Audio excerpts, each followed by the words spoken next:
Hello everybody and welcome to my review of One Piece chapter 1018, the fight that's focused on the Who's Who versus Jinbei fight. And given what we found out in the previous chapter, it's kind of perfect timing. And we do find a little bit more about the Guma Guma no Mi, and Oda decides to focus a portion of this chapter on the Who's Who versus Jinbei fight, which is cool. And I feel like this could be a trend of where we go from here, because we could follow Sasaki and Frankie next. And I say that because, as I pointed out previously, Oda has not shown a lick of Black Maria versus Nico Robin, and I feel like that's done on purpose because something big's going to happen there. I got a gut feeling. So speaking of Toby Robo, we got page 1 and Ulti on the cover page with some toy plushies in the background, and I feel like this could be a way of them marketing for an Ulti plushie toy or page 1 Ulti toy but before the end of the year. It's cool, and it kind of makes me wonder what's going to happen with them by the end of Wano, because I don't see them sticking around just because, well, for one, Ulti is already a popular character. So you can see her hanging around in the stories somewhat after Wano, so we'll have to wait and see. We start off the chapter with, I guess, other headliners, 300 apparently, that switch in size and with gifted powers that are going out, taking out Kaido's subordinates. On Nami, Usopp, and Atama make the break for it. Atama's still being targeted because somebody points out if we take her out, maybe the effect of a Kibidongo will wear off, which is probably true. She's way too much of a plot device to be killed, so that's not going to happen. Before they're about to be attacked, and I'm kind of disappointed that Usopp didn't try to do something on Nami, especially with Nami having Zeus. Like, she could have attacked with a climb attack, but it comes Daifugo. He attacks with a Scorpion Death Needle, which is pretty cool. So he helps out. You got Speeders there to give the trio a lift. The fact that Nami is the one hitching around, grabbing hold of her chest, I think that's a reference to what Luffy did back in Act 1. So I thought that's kind of interesting. And you also have Batman there to help out. So finally, Batman's on the right side. So they make a break for it. We actually get an interesting character moment. It's kind of comedic, but at the same time it's actually kind of a genuine moment because this is still head over heels with Nami, so he wants to be forgiven, so he's asking, hey, can I be your servant again? And Nami's like, no, are you serious? No way, we can be partners instead. And I feel like that's such an interesting character moment for Nami, but it's also like Nami's gonna have to get a hold of that anyway, so she doesn't really have a choice. Zeus said to free himself from the climb attack, it requires Big Mom. So I don't know how she's going to pull that off. And if we go to Cypher Pole, and they're bringing up the whole point about the numbers. So from where we left off, it looks like 10,000 of Kaido's headliners switched sides because it jumped from 30,000 to 20,000. So the total now is 16,000 from Kaido's side to 9,000 from Luffy's side, or the Alliance side. And I feel like that could increase. I feel like I may end up being even by the end. If this Wano act ends, I feel like the size could be even because I don't think that's going to be the end of it. Way too much track on the numbers. So it could either switch back in favor of Kaido, or it could go with even by the end of the act. But we actually get some interesting info about why Cypher Pole is still around. Is because they want to confirm that the death of somebody, and we found out that it's Who's Who, which ties right back into what we found out in the previous chapter about Who's Who. He's a member of Cypher Pole at one point working in the shadows. They say, oh, he's facing Jinbei anyway, which kind of is a reference, like, they hyping up Jinbei, so it's like, yeah, Jinbei should be more than enough to take care of Who's Who, so we don't have to get our hands dirty here. Remember, Orochi wanted Cypher Pole to bring in Vegapunk, so that's why I'm assuming that's why he requested them to come to Wano, but we don't really know the reason why they accepted to go there. Because of the slip-up that he made 12 years ago, losing the Gama Gama no Mi. But there's also another reason why the world government want him dead, apparently. So Who's like using Moonwalk. He's using the 6 powers, plus the 7th, because obviously he was using the Fang Pistol. So that's pretty cool. Jinbei's like, for the most part, he's fending him off. And Jinbei's asking, like, Who's Who, like, oh, so your grudges with Luffy. And we actually get more information of what went down. So Who's Who says, no, my issue is the one who stole the Gama Gama no Mi, Redhead Shanks. So I was right, because how did Shanks end up with the Guma Guma no Mi in the first place? So I figured Shanks was the one that stole it, because why else would he have it? But we just don't know why. So the government no Mi was valuable to the world government, very valuable. So that's why Who's Who got locked up. He got punished. We actually see more attacks from Who's Who, like he's using multiple fang pistols this time. You see Jinbei, even when he's using armor and haki, he's like bleeding, so he's actually dodging.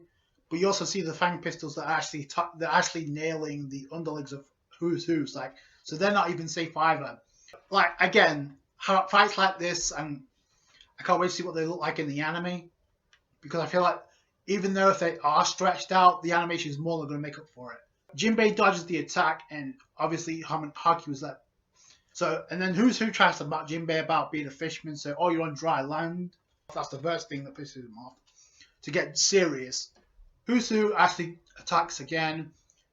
He speed blitzes. Jinbei with armor and Haki uses Fang Cavalry Flash, blocking Who's Who. And I actually like this attack for two reasons. One, Jinbei uses a judo move or karate move to like throw Who's Who away. But the other thing is like Who's Who's like using armor and Haki on his teeth. I don't think we've ever seen that before. We know it can be used on weapons, but that's actually pretty cool. Jinbei uses Fishman Jujutsu to like throw him off. Then he follows that up with water bullets.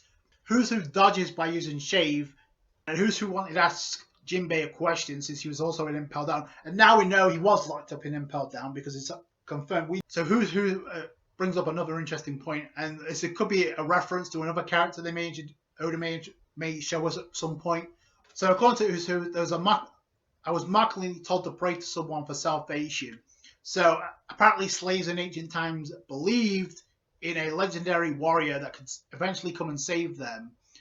They called him sun god Nika. Kind of brushed off as just being a fairy tale or myth. That had to originate from somewhere. And because he heard about this and clung on to this legend, he actually wanted to escape Impel Down. This is where it relates to Jinbei. So this becomes even more personal now because obviously the Sun Pirates were members of that, I guess, those who were oppressed by the government and been treated as slaves. That's why I wanted to ask Jinbei the question, but he doesn't really answer it. And then Who's Who uses a finger pistol.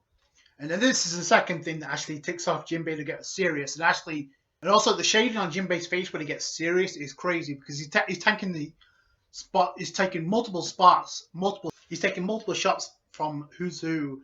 He's blocking without Haki, and he's still tagging the hits. Apparently, there's a god that told him about the legend of Nika, and then the god vanished without a trace because I guess it was. So apparently, that guy was taken out because obviously the world government didn't want that public knowledge for whatever reason.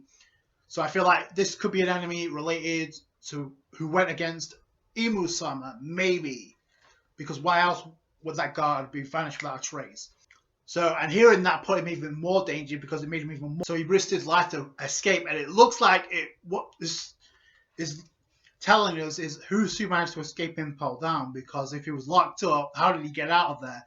Maybe it had something to do with Kaido breaking him out, and that's the reason why he's a member of Toby Rebel. We don't know, but obviously he wasn't Impel Down, and now he's in Wano. So you could chalk that out to him escaping, but then Sengoku said there was only one other person besides Luffy that ever escaped Impel Down, and that was Shiki.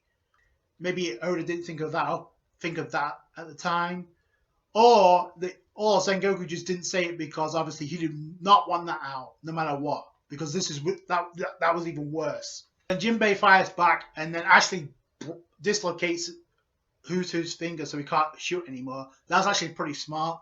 Sends him back. He grabs a hold of his wrist with Fishman Karate, sharp grip. And Jinbei's like, I have nothing to say to you. And then Who's Who fires back with another Fang pistol. And then Jinbei brings out the heavy artillery with Fishman Karate, the ultimate technique. Before that, he's like giving a speech to like Who's Who's like, and Who's Who's like, why are you mad all of a sudden?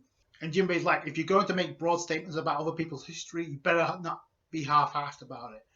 Follows up with a gargoyle tail fist and just blows him back. Now, I find it interesting that Oda doesn't show Who's Who's face, so we can't really make the claim of whether or not he was KO, because the moment you see his eyes, even though his eyes are white anyway, people are just going to make that distinction anyway. I don't think this is the end of the fight, just because if there is going to be another act in Wano, this fight ended way too soon, especially with the hype with Who's Who. If this is in his hybrid form, or that could be a testament to how strong Jinbei is when he goes all out.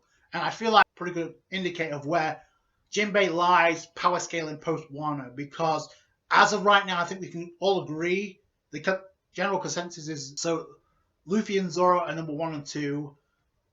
And then you can make the claim that Jinbei's number 3. But again, that's pretty vague considering we're kind of underestimating Sanji here. So I feel like this fight and the fight with Sanji and Queen could give us a pretty good indicator. Now, I'm not one who focuses too much on power scaling, but it'll give us a pretty good indicator where the monster trio will fare and where it ranks up by the end of the Wano. This could be a case of where Who's Who gets back up and actually pushes Jinbei even further, which may happen. And considering there's a break next week, I wouldn't be surprised why Oda decided to have Queen be the first of the Calamities to actually reveal his hybrid form. We haven't seen Kings and we haven't seen Jax yet, which I find interesting. What happens with Jinbei and Who's Who? The scale has to be upped when it comes to like Sanji versus Queen. I feel that could be where Oda's going with that, and why he had decided to have Queen go in his hybrid form this soon when the fight's only just started. Or it's going to be a case of where Queen just got pissed off and I said, you know what, your judge's brat, I'm going all out. So I think that's interesting. Also, I find it very interesting that this chapter focuses primarily on Jinbei fighting as a Straw Hat member against the Tubby Robo. And we literally just got in the anime Jinbei showing up on Wano. He's about to be interacting with the rest of the crew. So yeah. So I just felt like the time is perfect. So I'm wondering if Who's going to find a way to escape Wano by the end of this, because I don't think he's going to be killed off, at least not yet. We'll have to wait and see what happens with that, whether or not Who's actually makes it out of Wano alive. But also find it interesting, now we know Shanks 100% stole the Gama for whatever reason. We don't know why, but we do know is like 6 years ago he's appointed a Yonko, and now he has more pull that he did not have back then, or at least we figure he didn't have back then. And we also have an introduction of Sun God Nikki. So this could be just a red herring, but Oda's not going to bring that up if it's not going to be addressed later on or again in the story. Oda's not going to do that. There's no point. The same thing here with the Gama no Mi. So Oda decided to bring up the mystique of the Gama no Mi in the previous chapter and kind of give us a little more details about it in this chapter. So, but Oda decided to do that for a reason in Wano. And I feel like the only thing that makes sense right now is because by the end, or if not before the end of Wano, we're going to find out what Shanks is doing. And by the time Shanks and Luffy meet up again, we're going to have the real reason as to why Shanks stole that devil fruit. Maybe it has something to do with Blackbeard. We don't know. The fight with Jinbei and Who's Who is pretty much in full effect now, unless this fight's over, which would be disappointing. I guess we're going to see what Who's really capable of, and we're going to find out in 2 weeks whether or not the fight's actually over with. I don't think so. It's because it would be way too soon. Let me know what you guys think down below. That's going to do it for you guys. Thanks so much for watching. Like the review if you did it. Thumbs up. I appreciate that. Subscribe to for more One Piece. Catch you guys later. Thanks, guys. Bye.